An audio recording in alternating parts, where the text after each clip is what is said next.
வணக்கம் நேர்களே, நான் உங்கள் ஆஸ்ட்ரோ பூர்ணா. இன்னைக்கு நாம பார்க்கக்கூடிய சிறப்பு பதிவு ஜூலை மாத பலன்கள். ஜூலை மாதத்துல கிரகங்களின் கோச்சார நிலவரங்கள் எப்படி இருக்க போகுது, அது ஒவ்வொரு ராசி என்பர்களுக்கும் என்ன மாதிரியான பலனை கொடுக்க போகுது அப்படின்றத இந்த பதிவுல நம்ம தெளிவா பார்க்கலாம். முதல்ல கோச்சார நிலவரப்படி கிரகங்கள் எந்தெந்த அமைப்புல இருக்கு அப்படின்னு பார்க்கும்போது, இந்த மாதத்துல ஜூலை மாதத்துல 13ஆம் தேதி சனி அந்த காலபுருஷனுக்கு 12ஆம் இடத்துல வக்ர நிலையை அடைகிறார். 12ஆம் இடம்ன்ற அந்த மீன ராசியில சனி பகவான் வக்ர நிலையை அடைகிறார். அடுத்து 17ஆம் தேதி ஜூலை மாதம் சூரியன் ஆகப்பட்டவர் மிதுன ராசியிலிருந்து கடக ராசிக்கு பெயர்ச்சியாகி வர்றார். அடுத்து 18ஆம் தேதி 7வது மாதம், அதாவது 18ஆம் தேதி ஜூலை மாதம் அந்த புதனாகப்பட்டவர் வக்ர நிலைக்கு வருகிறார். 26ஆம் தேதி ஜூலை மாதம் அந்த சூரியன் ஆகப்பட்டவர் ரிஷப ராசியிலிருந்து தன்னுடைய சொந்த வீட்டில இருந்து மிதுன ராசிக்கு பெயர்ச்சியாகி வர்றார். 29ஆம் தேதி ஜூலை அந்த செவ்வாய் ஆகப்பட்டவர் சிம்ம ராசியிலிருந்து கன்னி ராசிக்கு பெயர்ச்சியாகி வர்றார். இந்த மாதிரியான அந்த கிரகங்களின் கோச்சார நிலவரப்படி அமைப்புகளின்படி ஒவ்வொரு ராசி என்பர்களுக்கும் அந்த தற்காலிகமான ஒரு சூழ்நிலை எந்த மாதிரி இருக்க போகுது, இதனால என்னென்ன மாற்றங்கள் இந்த ராசி என்பர்களுக்கு கிடைக்க போகுதுன்றத இந்த பதிவுல தெளிவா பார்க்க போறோம். மகர ராசி என்பர்களுக்கு ஜூலை மாதம் சனியினுடைய வக்ர நிலை கொஞ்சம் பாதிப்பை கொடுக்கும். என்ன மேடம், எங்களை நல்லாவே இருக்க விட மாட்டீங்களா, சனி வக்ரம் ஆகுதுன்றீங்க, திரும்ப அங்க போறாருன்றீங்க, இங்க வராருன்றீங்க, அவருக்கு என்னதான் எங்க மேல கோபம் அப்படின்ற மாதிரியான ஒரு எண்ணங்கள் தோன்றும். ஏன்னா உங்களுடைய ராசி அதிபதி சனி, அந்த சனி வக்ர நிலை அடையும் போது உங்களுடைய எண்ணங்களும் மாறாக இருக்கக்கூடிய ஒரு நேரமாக இருக்கும். சாதாரணமா நீங்க யோசிக்கக்கூடிய ஒரு ஆள் இன்னைக்கு இந்த ஜூலை மாதத்துல பாத்தீங்கன்னா ஒரு முரண்பாடாக யோசிக்கக்கூடிய ஒரு டைமாக இருக்கும். ரொம்ப பொறுமையை கையாண்டு இருந்த இந்த மகர ராசி என்பர்கள் இந்த காலகட்டம் அந்த பொறுமையின் எல்லைக்கே போய் சில தேவையில்லாத பேச்சுக்கள் எல்லாம் பேசக்கூடிய ஒரு நேரமாக இருக்கும்.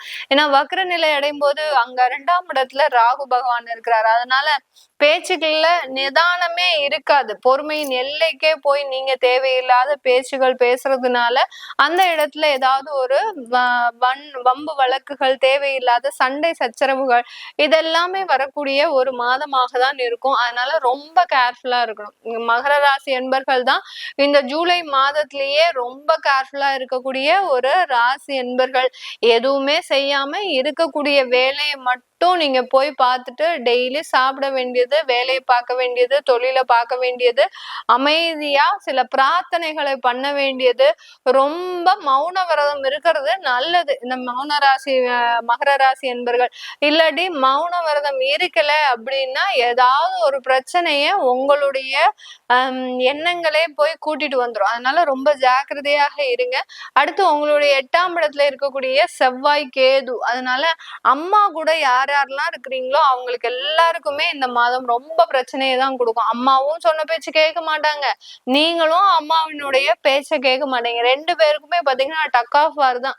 டக் ஆஃப் வார்னா என்ன, கயிறு இழுத்துட்டே இருப்பாங்க. நீங்க ஒரு பக்கம் இழுக்க, அவங்க ஒரு பக்கம் இழுக்க, 2 பேருமே ஒரு முடிவான ஒரு ஸ்திரத்தன்மைக்கு வரவே மாட்டீங்க. அந்த மாதிரி எல்லாம் இருக்கக்கூடிய ஒரு மாதமாக தான் இந்த மகர ராசி என்பர்களுக்கு இருக்கு. அதனால நம்ம என்ன பண்ணணும், மேக்சிமம் அம்மா கூட இருக்க வேண்டிய ஒரு சிச்சுவேஷன் வருதா, ரொம்ப அமைதியா அம்மா கிட்ட டெய்லி ஆசீர்வாதம் வாங்கிக்கோங்க. ஆசீர்வாதம் வாங்கிக்கிட்டீங்கன்னாலே போறோம். அவங்களும் ரொம்ப மன குளிர்ச்சியா இருப்பாங்க. நீங்களும் எதுவும் பேசாம அமைதியா இருக்கக்கூடிய ஒரு நேரமாக இருக்கும். தெய்வ பிரார்த்தனைன்றது அதிகமாக இருக்கக்கூடிய ஒரு நேரம். சில நேரத்துல இந்த மகர ராசி என்பர்கள் ஒரு ஆன்மீக சுற்றுலா போங்க. எந்த அளவுக்கு நீங்க ஆன்மீகத்தை நாடி போறீங்களோ, ஸ்பிரிச்சுவல் எனர்ஜி எந்த அளவுக்கு அதிகமா இருக்குதோ அந்த அளவுக்கு உங்களுக்கு அதிகப்படியான முன்னேற்றங்கள்ன்றது இந்த மகர ராசி என்பர்களுக்கு அதிகரிக்கக்கூடிய ஒரு நேரமாக தான் இருக்கும். இந்த மகர ராசி என்பர்கள் இந்த காலகட்டம் வெளிநாட்டு வேலை வாய்ப்புகளுக்கெல்லாம் நீங்க முயற்சி பண்ணுங்க. எந்த அளவுக்கு நீங்க வெளிநாட்டு முயற்சிகள் பண்றீங்களோ அந்த அளவுக்கு அந்த முயற்சிகள்ல ஒரு சக்சஸ்ன்றது கிடைக்கக்கூடிய ஒரு நேரமாக இருக்க போகுது. ஏன்னா இந்த மகர ராசி என்பர்களுக்கு அந்த உபஜய ஸ்தானத்துல அந்த சனி வக்ர நிலை அடையிறதுனால வெளிநாடு சம்பந்தப்பட்ட முயற்சிகள்லாம் உங்களுக்கு சக்சஸ் கொடுக்கக்கூடிய ஒரு நேரமாக தான் இருக்கும். இந்த காலகட்டம் காலகட்டத்துல தொழில் செய்யக்கூடியவர்கள் தன்னுடைய தொழில்ல ரொம்ப பெரிய அளவுக்கு கவனத்தோட இருக்கணும். இல்லாட்டி தொழிலாளர்கள் மூலமாக ஏதாவது ஒரு சிக்கல், தொழிலாளர்கள் மூலமாக ஏதாவது ஒரு பிரச்சனை, அவங்களுக்கு இழப்பீடு கொடுக்க வேண்டியது, இந்த மாதிரிலாம் தேவையில்லாத செலவுகளை அனுபவிக்கக்கூடிய ஒரு நேரமாக தான் இந்த மகர ராசியில இருக்கக்கூடிய தொழில் செய்யக்கூடியவர்களுக்கு நடக்கக்கூடிய ஒரு விஷயமாக இருக்கும். அப்படி இருக்கும்போது நீங்க என்ன பண்ணணும், தொழிலாளர்களுக்கு தேவையான உதவிகளை அப்பப்போ செஞ்சுக்கிட்டே இருக்கணும். ஏதாவது ஒரு விஷயங்களை அவங்க கேக்குறாங்க அப்படின்னா உடனே அதை செஞ்சிடணும். எதையுமே காலம் தாழ்த்தவே கூடாது. காலம் தாழ்த்துனீங்க அப்படின்னா அவங்க மூலமாக சில பிரச்சனைகள் அதிகரிக்கக்கூடிய ஒரு நேரமாக தான் இந்த மகர ராசி என்பர்களுக்கு இருக்க போது. இந்த காலகட்டத்துல அந்த குடும்ப உறவுகள்ல கணவன் மனைவி, அம்மா அப்பா, தம்பி தங்கைகள், அக்கா அண்ணன், இந்த மாதிரியான உறவுகள்ல பெரிய அளவுக்கு வாக்குவாதங்களும் வரும்.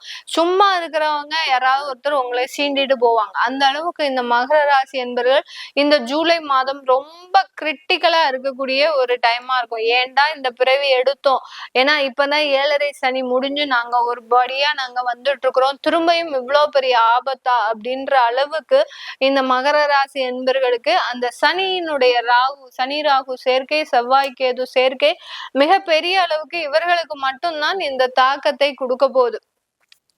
இதனால இந்த மகர ராசி என்பர்கள் எந்த ஒரு டிசிஷனும் இந்த காலகட்டம் எடுக்க கூடாது.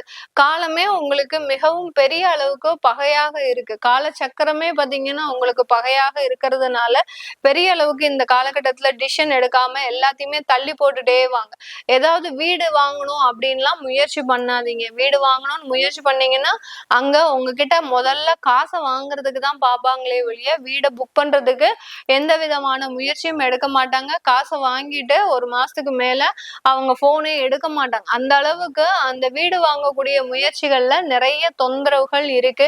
வீடு வாங்குறதெல்லாம் இன்னும் 2 மாசம் கழிச்சு இந்த மகர ராசி என்பர்கள் முடிவெடுத்துக்கிட்டா போறோம். ஆபரணங்கள் ஏதாவது வாங்கலாமா, நகைகள் ஏதாவது வாங்கலாமா அப்படின்னு கேட்டீங்கன்னா நகைகள் வாங்கிக்கலாம். அந்த நகைகளை வாங்கிட்டு உடனே நீங்க பேங்க்ல லாக்கர்ல வைக்கிறது நல்லது. வீட்லயும் சேஃப் கிடையாது. அதனால லாக்கர்ல வச்சீங்க அப்படின்னா பெரிய அளவுக்கு உங்களுக்கு அந்த ஆபரணங்களுக்கு சேஃப்டின்றது கண்டிப்பா இருக்கும். அப்ப நாங்க இந்த மாசம் என்னதான் பண்ணணும் மேடம், எதுவுமே பண்ணக்கூடாது சொல்றீங்களே, அப்ப என்னதான் நாங்க பண்ணலாம் அப்படின்னு கேட்டீங்கன்னா இந்த காலகட்டத்துல இந்த மகர ராசி என்பர்கள் தெய்வ வழிபாடு மட்டும்தான் செய்யணுமே ஒழிய வேற எதுவுமே செய்யக்கூடாது. நீங்க செய்ய வேண்டிய தெய்வ வழிபாடு அப்படின்றது பாத்தீங்கன்னா காளிய பிரார்த்தனை பண்ணுங்க. இந்த மாதம் முழுக்க யார் யாருக்கெல்லாம் தெய்வ வழிபாடு பண்ணணும்னு நினைக்கிறீங்களோ காளிய அதிகப்படியா பிரார்த்தனை பண்ணுங்க. மேடம் வீட்டுல போட்டோ ஃப்ரேம் வச்சு பண்ணலாமா அப்படின்னா தாராளமா பண்ணலாம். உங்களுக்குன்னு ஒரு பூஜை ரூம் இருக்கு அப்படின்ற பட்சத்துல அந்த காளிய ஒரு போட்டோ ஃப்ரேம் எடுத்து வச்சுட்டு பண்ணுங்க. காளிய எந்த அளவுக்கு பிரார்த்தனை பண்றீங்களோ அந்த அளவுக்கு உங்களுக்கு ஒரு நல்ல ஒரு எந்த விதமான திருஷ்டி தொந்தரவுகள், தேவையில்லாத உடல் உபாதைகள், தேவையில்லாத அசம்பாவிதங்கள், டிராவல் பண்ணும்போதெல்லாம் ரொம்ப எச்சரிக்கையா சொல்றேன். அதனால அந்த மாதிரியான அசம்பாவிதங்கள்லாம் நடக்காம இருக்கிறதுக்கு அந்த காளி தேவிய வழிபாடு பண்ணும்போது நல்லா இருக்கும். இந்த மகர ராசி என்பர்கள் இந்த மாதம் உங்களுக்கு டைம் கிடைக்குது, ஏதோ ஒரு ஞாயிற்றுக்கிழமையில ஏதோ ஒரு லீவு வருது அப்படின்ற பட்சத்துல சிதம்பரத்துல இருக்கக்கூடிய அந்த தில்லை காளிய வழிபாடு பண்ணுங்க. தில்லை காளி கோயிலுக்கு போயிட்டு வாங்க. அந்த காளி கோயிலுக்கு போனீங்கன்னா அதிகப்படியான உங்களுக்கு பெரிய அளவுக்கு தொந்தரவுகள், வரக்கூடிய தொந்தரவுகள், தலைக்கு வர்றது தலைப்பாகையோட போகும் அப்படின்ற அளவுக்கு அந்த தொந்தரவுகள் உங்களுக்கு காணாமல் போகக்கூடிய ஒரு மாதமாக தான் இருக்கும். இது எல்லாமே நம்ம மகர ராசி என்பர்களுக்கு கோச்சார நிலவரப்படி பலன்களை கணிச்சு சொல்லியிருக்கிறோம். உங்களுடைய தசாபுத்தி பலன்களை பார்க்கணும், சுயஜாதக பலன்களை பார்க்கணும் விருப்பப்படுறவங்க கீழே இருக்கிற நம்பருக்கு வாட்ஸ்அப்ல அப்பாயின்மெண்ட் வாங்கிக்கிட்டு நீங்க என்கிட்ட கன்சல்ட் பண்ணிக்கலாம். உங்களிடமிருந்து விடைபெறுவது உங்கள் ஆஸ்ட்ரோ பூர்ணா. நன்றி, வணக்கம்.